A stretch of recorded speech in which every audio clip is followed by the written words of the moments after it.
asked if I could give him a kiss on the forehead. And said he loved me.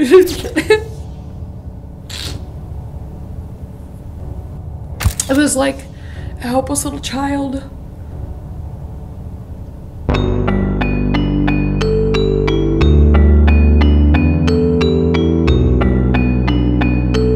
The officer came in and talked to him. That helped me a lot to know that they cared about my son. They see that a lot with this awful epidemic this whole county and world is dealing with. But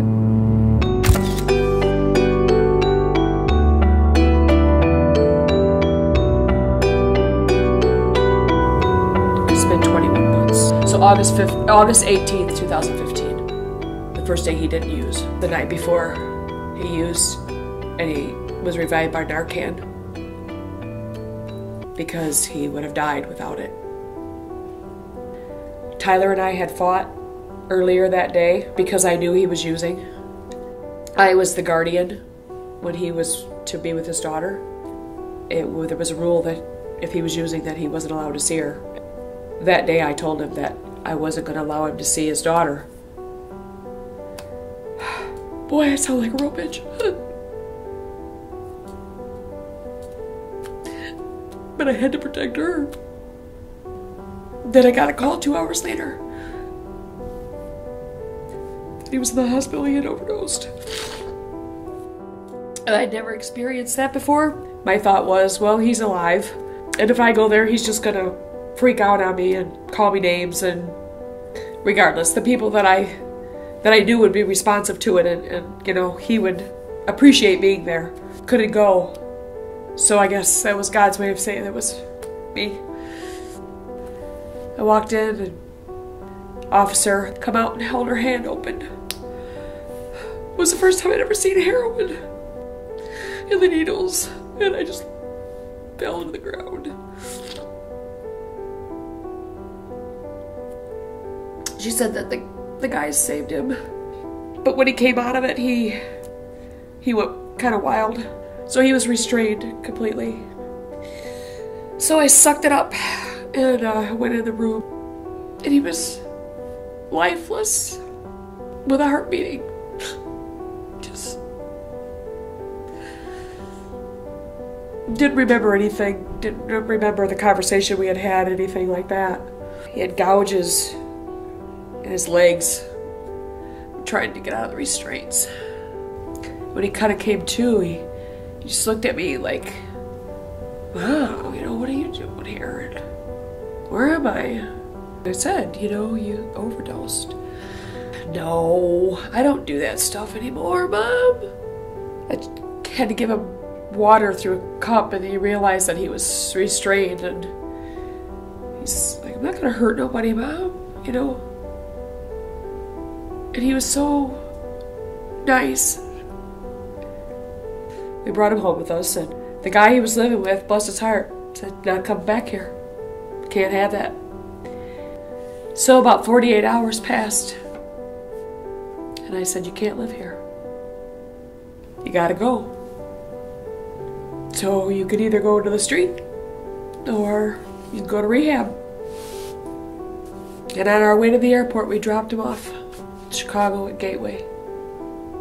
And I knew when he went there, he's like, I don't want to do this. I'm just doing it to have some place to go. And he knew he couldn't stay at home, and he knew we meant what we said. While he was there, he got a letter from his daughter, 7 years old. He's got it tattooed on his arm now about how her dad's been in and out of her life, and how hurt she's been, and how she's heard certain songs and makes her cry. And her mom says she's got to be strong, and so she's trying to be strong. That was part of his switch that flipped. And he's been clean ever since, and not only is he clean, but he's living and working a life of recovery. Sometimes I'm a heroin addict. I made bad decisions. There's a lot of people who suffer from it. There's a lot of people who are addicted to it, and the difference between it is the ones who suffer from it are the ones that are on the outside looking in, like my mom. mother, my father, my daughter. And the ones that are addicted to it, they suffer, but it's just a different way.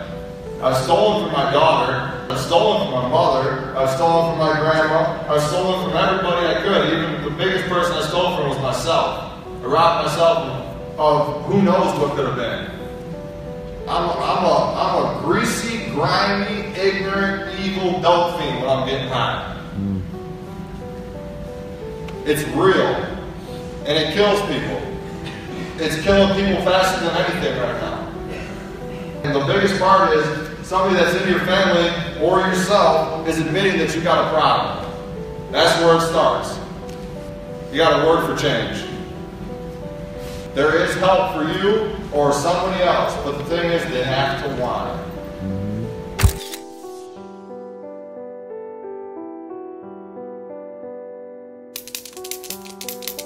Nevaeh, you go on guard duty over there so nobody comes barging in. Just go shh if they come walking in. Part of the idea was to allow those people that seen it and that have people struggling with addiction, that have lost people to addiction and that are in recovery, be a part of us as well. So to do that, we're allowing people to sign what we call HOPE, our driving billboard, so that way they can be along with us as we travel and we park wherever we're at, so that a part of them is a part of us, because everybody can't be there all the time. And also a part of their loved ones are with us, because like it says on the back of HOPE, we care about addicts and their families. Are we actually going to be transporting people in this Absolutely periodically? Not. No? Nope. Okay. It's specifically for a driving billboard. Gotcha. Yep. Hopefully people will start talking about it. That's the hardest part. People are afraid to talk about it. It's the truth. Yep.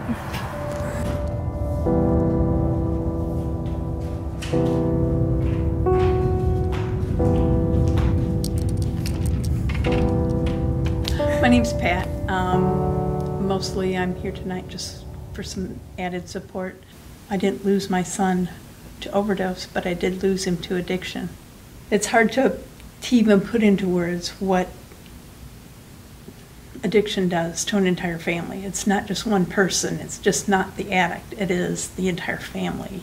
I've gone to the overdose awareness rallies a couple of times. My son was with me, and that was important for him. He lost the mother of his youngest son to an overdose.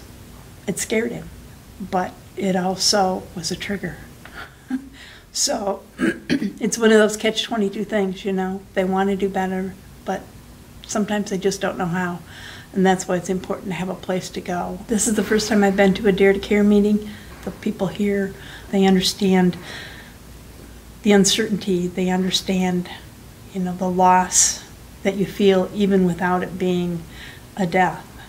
So that's what I'm looking for. You know, I need that support, and I need somebody that understands and isn't going to judge me because I have these thoughts and emotions. That's perfect. It's perfect. If you were to give a warning to parents that are maybe a little naive to it or don't understand how accessible it is or how big of a problem it is, what would you say to somebody who doesn't know or understand how big of a problem it is?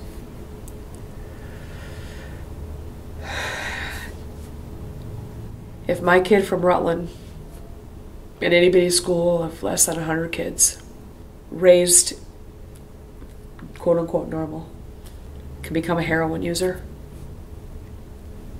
I think anybody can. There's 2 other kids his age group in that small environment in this huge, vast world. If just right there's 3, can you imagine what there is coming out of other schools in the area? It's vast, and it's heavy, and it's an epidemic like we talked about earlier. If it happens to you, please open up, please talk. You know, that's our goal, is so that people just don't feel alone. Okay. You're off the hook. You made it. I made it. Look, Mom, I made it. I knew I should have read that poem before we started. I'm using it. I'm going to cut it up and put pieces My of God, you would believe Bright it. light on the corner of a dark street. Just a cardboard sign and a can in between some dirty bare feet. Eyes that I can't bring myself to meet. Yeah, well I could spare 20 if I knew you'd be using it to get just what you need. And ooh, ooh, ooh, I'm just another cold shoulder. Ooh, ooh, you're somebody's brother, somebody's son, somebody's mother, father, somebody's someone, somebody's missing you. Wherever you came from, wherever you go, I hope you know you're somebody's someone. You're somebody's someone.